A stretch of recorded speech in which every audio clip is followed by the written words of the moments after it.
Om Shanti. Good morning प्यारे बाप दादा के आज 10/12/2022 के अनमोल महावाक्य सुनते हैं। मीठे बच्चे, तुम रूहानी अश्व हो। घोड़ा है हम, रूहानी अश्व। तुम्हें विजयी रत्न बनने की रेस करनी है। महारथी अश्व वह जो राजाई पाने की रेस करे। महारथी अश्व कौन है? जो राजाई पाने की रेस करे, स्पर्धा करे।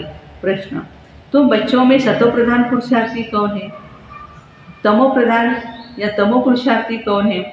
उत्तर, सतो प्रधान पुरुषार्थी वह जो रचयिता और रचना को जानकर पुरुषार्थ करते हैं, जिनकी बुद्धि में सृष्टि के आदि मध्य अंत की नॉलेज घूमती रहती है, जिन्हें बाबा की याद का शुद्ध अहंकार है। और तमो पुरुषार्थी वह जो कल्प पहले जैसा पुरुषार्थ किया होगा वैसा कर लेंगे, जो मिलना होगा वो मिल जाएगा। तो गीत है, दुखियों पर रहम करो माँ बाप हमारे। ओम शांति। जब यहाँ बैठते हो तो जितना हो सके बाबा की याद में रहना है। कल भी समझाता, सारा कल्प तुम देह अभिमानी रहते हो। इस समय एक ही बार तुम्हें देही अभिमानी बनना पड़ता है। देह अभिमान छोड़ वापस चलना है। ये कपड़े अथवा तन बहुत पुराने हो गए हैं। यह देह का अशुद्ध अहंकार छोड़ना है। बाबा को याद करना है। बाबा को याद तो करते हैं परंतु पता नहीं हमारा बाप कौन है। कह देते हैं बाप तो सर्वव्यापी है, फिर तो पुकार न सके। गाते हैं ना, ओ गॉड फादर। जब किसी को दुख होता है तो गॉड को याद करते, बुद्धि ऊपर चली जाती है। अगर भक्त ही भगवान हो फिर तो भगवान को याद करने की दरकार ही न पड़े, न ऐसा कहना पड़े कि हे भगवान हम दुखी कंगाल हैं, भक्ति मार्ग में है दुख, इसलिए भगवान को याद करते। मैं बच्चों को सुख देकर जाता हूँ तो उस सुख को सभी याद करते। अविनाशी बाप अविनाशी सुख दे जाते हैं। अब तुम बच्चों का तीसरा नेत्र ज्ञान का खुला हुआ है, जिससे बाप रचयिता और उनकी रचना के आदि मध्य अंत को तुम जान चुके हो। कल जो घर में गीता पढ़ते थे उस गीता से रचयिता और रचना का नॉलेज नहीं मिलता था और फिर रचना को भी भूल गए। जो भक्ति मार्ग में हम भगवद गीता पढ़ते थे, रचयिता को भी भूले तो रचना को भी भूले। बाबा तीसरा नेत्र ज्ञान का देकर के हम बच्चों को समझाते हैं, राजयोग सिखलाते हैं, जिससे तुम स्वर्ग के मालिक बनेंगे। गीता पढ़ने से कोई स्वर्ग की याद नहीं आ सकती। कितने लेक्चर्स करते हैं भगवद गीता के। अब तुम बाप से डायरेक्ट सुनते हो तो रात दिन का फर्क होता है ना। उसमें तो रचना और रचना को ही भूल गए हैं। अभी बाबा ने रचना और रचना का राज बैठ समझाया और बरोबर पुरुषार्थ भी करते हैं वर्षा लेने का। फिर किसका पुरुषार्थ सतो प्रधान होता है, किसका रजो, किसका तमो। उत्तम मध्यम कनिष्ठ पुरुषार्थी है। बच्चे जानते हैं हमारे पुरुषार्थ से इतनी उच्च प्रारब्ध बनेगी तो क्यों नहीं ऐसा पुरुषार्थ करना चाहिए। खुद भी समझते अभी हम अच्छा पुरुषार्थ करेंगे तो कल्प कल्प ऐसा ही पुरुषार्थ होगा। अगर नहीं करते तो समझ में आता है कल्प पहले भी उसने पुरुषार्थ नहीं किया तो पद भ्रष्ट हो जाएगा। अश्व दौड़ाते हैं ना, रेस में घोड़े दौड़ होती है। कहते हैं फलाने ने विन किया, यहाँ भी नंबरवार है। कोई तो ऐसे भी है जो कहते हैं हम जास्ती कुछ समझना नहीं चाहते हैं, न समझ सकते हैं, न किसी को समझाएंगे। उन्हों के लिए फिर सहज युक्ति है, सिर्फ शिव बाबा को याद करना सीखेंगे तो वह भी नहीं। बेहद का बाप जिसको तुम भक्ति मार्ग में याद करते हो वो बाप अब सन्मुख ब्रह्मा के तन में आकर के कहते हैं कि बच्चे मुझे याद करो और किसी को नहीं। बाबा ने रचना का राज भी समझाया हुआ है। शिव बाबा तो सभी आत्माओं का बाप है। कोई भी आत्मा को प्रजापिता नहीं कहेंगे।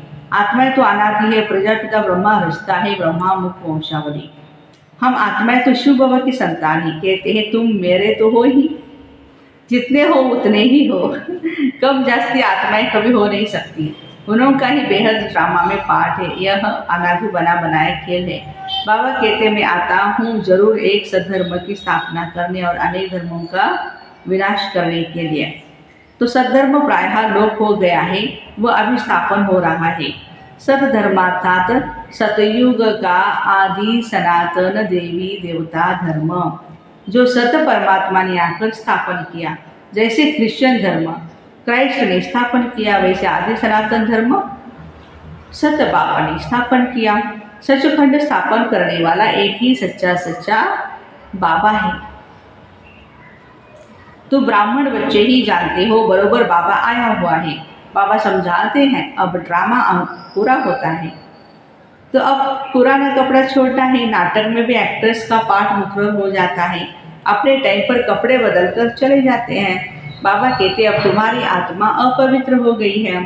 आत्मा संपूर्ण पवित्र हो जाए तो फिर उनको शरीर भी पवित्र चाहिए ना। इस शरीर में रहते आत्मा को पवित्र बनाना है, नहीं तो आत्मा को हम पवित्र कहाँ बनाएंगे। पवित्र यहाँ ही करना है। अब 5 तत्व भी तमो प्रधान है।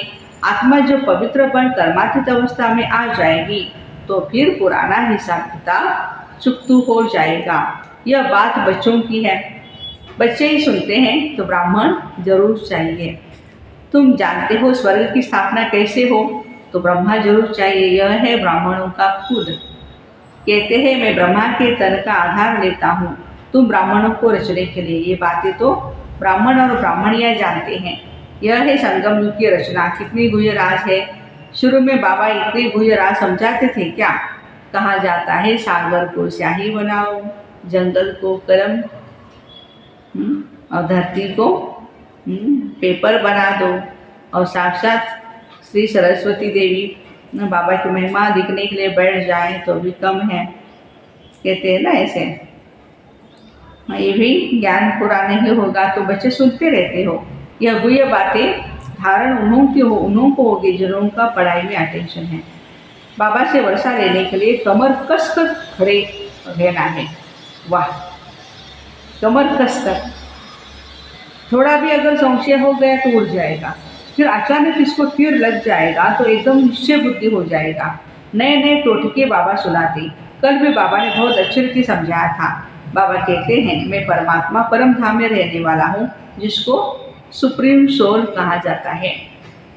यहाँ की आत्मा को कोई सुप्रीम सोल कह ही नहीं सकते। सुप्रीम सोल एक ही है, उनकी ही सब बंदगी करते हैं। परम धाम में रहने वाला परमात्मा सर्वव्यापी कैसे हो सकता है। यहाँ तो दुख है, जन्म मरण है, परमात्मा तो जन्म मरण रहित है ना। जो महारथी है, जिनका पूरा पुरुषार्थ तो चल रहा है वर्षा लेने का, वो रेस में देखो कैसे दौड़ते हैं। कोई घोड़े नाव में भी होते हैं परंतु लास्ट में ऐसे तेज दौड़ाते हैं ना, जो सबसे आगे चले जाते हैं। यहाँ भी ऐसे है, कोई चलते चलते ढीले हो जाते हैं, गिर पड़ते हैं, कोई को चोट लगती है तो लंगड़े हो जाते हैं। यहाँ भी बहुत अच्छे बच्चे, नए बच्चे हैं जो पुराने से भी बहुत तेज दौड़ रहे हैं। बाबा उनको शाबाशी दे रहे हैं नए बच्चों को। कईयों को पुरुषार्थ करने में ग्रहचारी बैठ जाती है। कोई पर कभी बृहस्पति की दशा, कभी शुक्र की, कभी शनिचर की, राहु की दशा बैठ जाती है, तो कभी फायदा कभी नुकसान होता रहता है। बाबा खुद जानते हैं इस बच्चे पर ग्रहचारी बैठी हुई है, इस कारण ही ग्रहण लगा हुआ है। बाबा कहते हैं इसे पार होकर तीव्र वेगी बन जाओ। जब राहु का ग्रहण लगता है तो 2-3 वर्ष पवित्र रहे, फिर कर्मेंद्रियों से विकार में चले जाते हैं।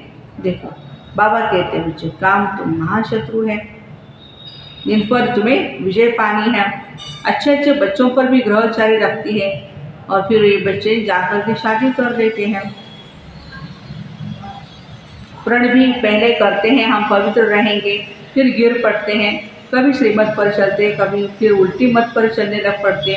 बाबा बच्चों को अच्छी रीति जानते हैं। बाबा को कहते बाबा हमारी अब रेस चल रही है। बाबा कहते खबरदार रहना, क्योंकि रेस हॉर्स है ना, घोड़ों की दौड़ है, हम सभी जॉकी है। अब घोड़ों को दौड़ा रहे हैं, विन करनी है ना। देखो बच्चे, भविष्य की जन्मों का सुख मिलता है, यह कोई कम बात नहीं। भूल करने से फिर भविष्य सभी जन्मों पर ग्रहचारी अथवा गोभी माना घाटा लग जाता है। इसलिए बाबा कहते हैं श्रीमत पर पूरा पूरा पुरुषार्थ करो। बाबा तो पहले से ही बता देते हैं जितना रुस्तुम बनेंगे, ज्ञान योग में तीखे होंगे, उतना माया के तूफान भी जोर से आएंगे। खबरदार रहना, कर्मेंद्रियों द्वारा विकर्म कर पापात्मा नहीं बनना। तुम हो ईश्वरीय औलाद तो बहुत रॉयल बनना है। लक्ष्मी नारायण देखो कितने रॉयल है। यह संस्कार अभी भरने हैं, क्योंकि इस समय तुम ईश्वरीय औलाद कहलाते हो। मान तुम्हारा अभी है, बलिहारी तो इस एक जन्म की माननी चाहिए, बाकी तो 84 जन्म ले पतित बनते ही आए हैं।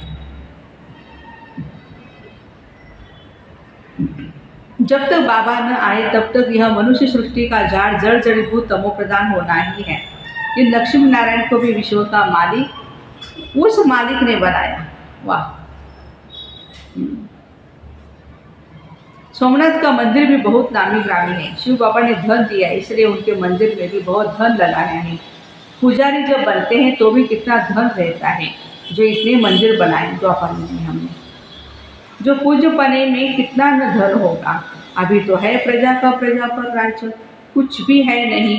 ब्रह्मा की रात है ना, फिर ब्रह्मा का दिन होना है तो स्वर्ग बन जाएगा, हीरे जवाहरों के महल बन जाएंगे। भला इतना सोना आएगा कहाँ से? वहाँ सोना तो मिट्टी में सर होता है। सतयुग में दिखलाते हैं पहाड़ों में गरमाइश होती है तो फटते हैं, और खानियों से सोना निकलता रहता है। सोने की ईंटें बनती जाती है, जैसे माया मच्छंदर के खेल में दिखाते हैं ना।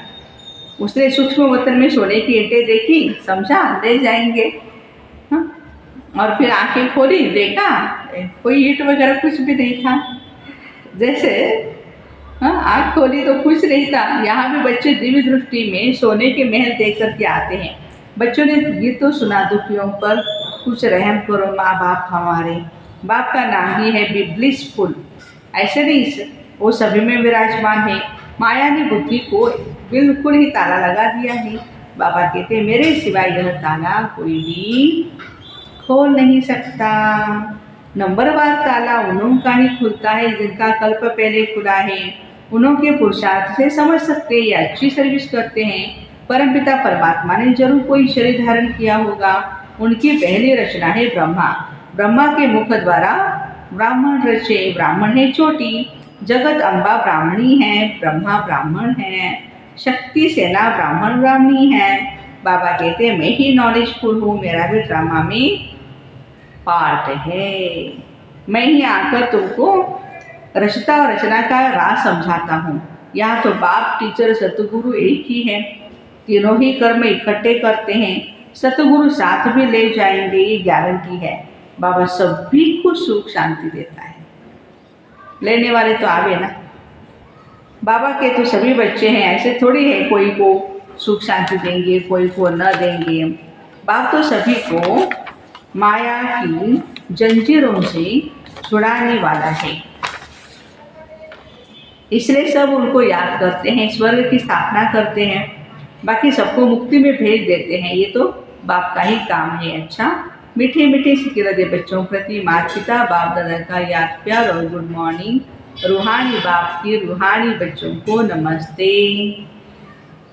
हम रूहानी बच्चों की रूहानी माता पिता बाप दादा को याद प्यार, गुड मॉर्निंग और नमस्ते। वाह बाबा वाह, शुक्रिया बाबा शुक्रिया। धारणा के लिए मुख्य सार है, कोई भी विकर्म इन कर्मेंद्रियों द्वारा नहीं करना है। संस्कारों को रॉयल बनाना है। माया के तूफानों से डरना नहीं है। ज्ञान योग में तीखा बनना है। श्रीमत पर कोई भी ग्रहचारी को पार कर तीव्र वेगी बनना है। उल्टी मत पर नहीं चलना। खबरदार रहे, याद की रेस करनी है। आज का वरदान है, हर कर्म योग युक्त युक्ति युक्त करने वाले कर्म योगी सो निरंतर योगी भव।